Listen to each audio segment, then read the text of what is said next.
ডিম আর আলু দিয়ে আজকে তৈরি করব দারুণ মজার একটা রেসিপি। আর এই তরকারি দিয়ে ভাত খেলে আপনার মন প্রাণ কলিজা সব কিছু শান্তি হয়ে যাবে। আশা করছি আজকে আমার এই রেসিপিটা ভালো লাগবে। একটু ভিন্নভাবে আজকে আমি এই রেসিপিটা দেখানোর ট্রাই করেছি। আসুন দেখে নিই কীভাবে মজাদার এই তরকারিটা রান্না করতে হয়। আমি এখানে প্রথমে সরিষার তেল নিয়ে নিচ্ছি। আপনারা যদি চান এই রান্নাটা কিন্তু সয়াবিন তেলেও করতে পারেন। এখানে আমি সেদ্ধ করে নেওয়া ডিম মাঝখান থেকে কেটে তারপরে এখানে দিয়ে দিচ্ছি। এখন আমি ডিমগুলোকে দুই পাশে হালকা লালচে করে ভেজে নেব। ডিমগুলোকে মাঝখান থেকে কেটে নেওয়ার কারণে এই তরকারিটা দেখতেও অনেক সুন্দর লাগে, আর এই ডিমগুলো খেতেও কিন্তু ভালো লাগে। আমি এখন উপর দিয়ে সামান্য একটু হলুদ গুঁড়ো ছিটিয়ে দিলাম। শুধুমাত্র হলুদ দিয়ে কিন্তু এই ডিমগুলোকে হালকা করে ভেজে নেব, কারণ ডিম বেশিক্ষণ রান্না করলে কিন্তু এটার পুষ্টিগুণটা অনেকটাই কমে যায়। এজন্য করে ডিম দীর্ঘক্ষণ ধরে রান্না না করাটাই কিন্তু ভালো। একটা সাইডে হালকা একটু লালচে হয়ে গেলে আমি অন্য পাশে উল্টিয়ে দিচ্ছি। এভাবে দুই পাশে আপনি হালকা লালচে করে ভেজে নেবেন। আমি সবসময় চেষ্টা করি একটু ভিন্নভাবে রেসিপি শেয়ার করার আপনাদের সঙ্গে। আশা করছি আমার রেসিপিগুলো আপনাদের কাছে ভালো লাগে, আর আমার রেসিপিগুলো ভালো লাগলে অবশ্যই আমার চ্যানেলটি সাবস্ক্রাইব করে দিবেন। দেখেন একটা সাইডে লালচে হয়ে গেছে, তারপরে কিন্তু আমি উল্টে আবার অন্য সাইডটাও লালচে করে ভেজে নিয়েছি। এখন আমি এই ডিমগুলোকে উঠিয়ে নেব।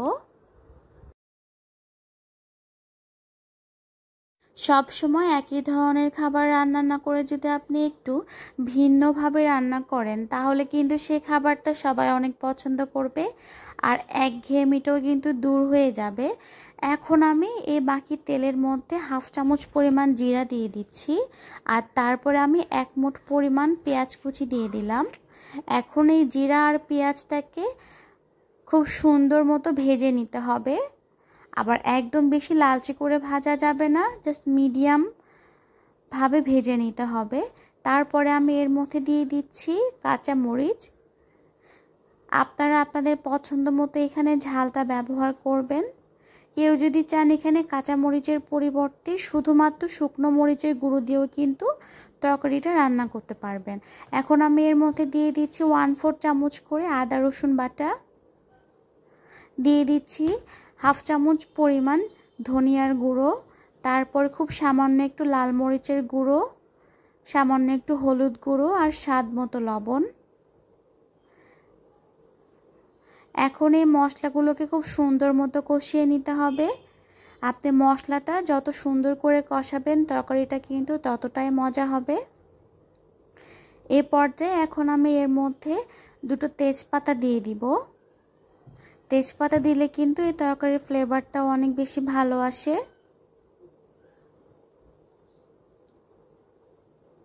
পেঁয়াজটাকে এরকম কষিয়ে নেওয়ার পরে আমি এর মধ্যে দিয়ে দিব আলু। আমি আলুগুলোকে ঝুরি করে কেটে তারপরে ধুয়ে পানিটা ঝরিয়ে নিয়েছিলাম, সেই আলুগুলোকে এর মধ্যে দিয়ে দিচ্ছি।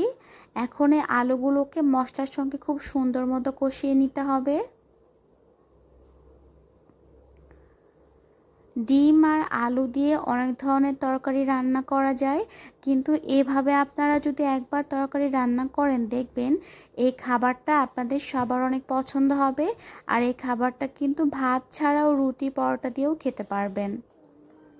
কিছুক্ষণ কষিয়ে নেওয়ার পরে ঢাকনা দিয়ে ঢেকে দিয়েছিলাম, এতে করে কিন্তু খুব সুন্দর মতো আলু থেকে পানি ছেড়ে দিয়েছে। এই পানির মধ্যে কিছুক্ষণ আলুটাকে কষিয়ে নিতে হবে। তারপরে কিন্তু আমি এক্সট্রা পানিটুকু দিয়ে দিব। প্রথমেই কিন্তু পানি দেওয়া যাবে না, কারণ যে কোনো ধরনের সবজি দিলে কিন্তু সেখান থেকে পানি বের হয়ে আসে। আমি এখন পানি দিয়ে দিলাম। এই পানিতেই কিন্তু আলুটা খুব সুন্দর মতো সেদ্ধ হয়ে যাবে।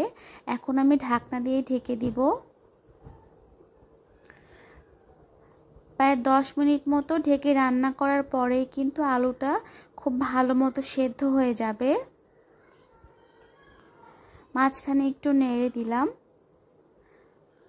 আলুটা যখন প্রায় সিদ্ধ হয়ে যাবে তারপরে কিন্তু এর মধ্যে ভেজে নেওয়া ডিমগুলো দিয়ে দিচ্ছি। ডিমগুলো দেওয়ার পরে আরও কিছুক্ষণ রান্না করে নেব।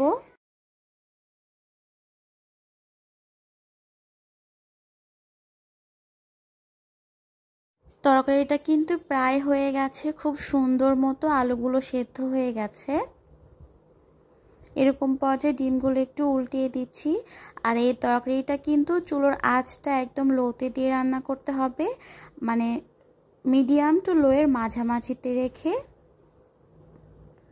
ডিমগুলো একটু উল্টে পাল্টে নিতে হবে।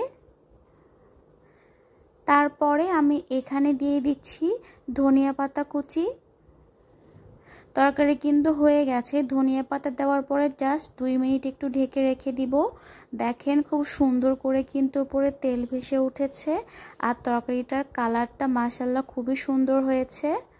এই তরকারি দিয়ে এখন পেট ভরে ভাত খাওয়ার পালা। আশা করছি আজকে আমার রেসিপিটা ভালো লেগেছে। এরকম নিত্য নতুন রেসিপি পেতে অবশ্যই আমার চ্যানেলটি সাবস্ক্রাইব করবেন এবং পাশে থাকা বেল বাটনটিতে ক্লিক করে দিবেন। তরকারিটা এখন আমি সার্ভ করে নিচ্ছি।